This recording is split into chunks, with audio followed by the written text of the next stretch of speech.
Listen, it's unbelievable to have a panel that can be so open and honest and share some of their experiences. But Danny, if I come to you first, I want to talk about, so, you're comfortable and confident to talk about these issues, how they affect you, but how do we encourage other non-league football players, other football fans, other people in general, number one, to talk and let other people know about some of the issues they may be facing? And then as an additional question to that is talking enough?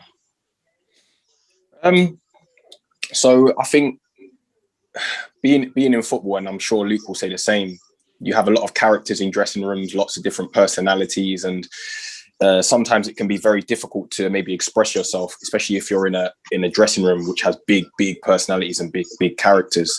And I suppose from my point of view, that's where I've seen the detriments of some of the players' mental health. I think one thing that I found is as a senior player in my group now is I just ask players how they are, to be honest. I just kind of go through the change room every day, and I'll just speak to people and see how they're feeling. And I think for like fans and other non-league players, I think they need to try and be able to feel. It's difficult to try and build confidence and have confidence to speak about your problems and any issues you may have. But I think if you have anyone close to you, whether it be a friend, a family member, I think it starts with a conversation. It just starts with maybe just, it's okay not to be okay. I've heard that phrase so much over the last 4 weeks since doing my own campaign.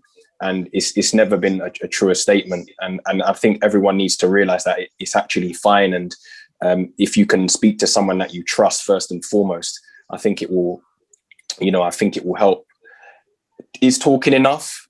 I think talking's the start, but then there needs to be action. I think we look at everything that's happening in the world, and we talk a lot. We want to say this, we want to say that, but I think eventually there needs to be some action. And I think what that action can be is, like I said previously, is that advice on just giving people an option of what they can do to actually help themselves. Now, whether that be giving them accessibility to a charity like Mind, who can help them, who do obviously fantastic work, whether it be having more conversations about how they can help themselves, routine as well. Like I said, that's one of the biggest things for me is routine and giving people daily goals and daily tasks.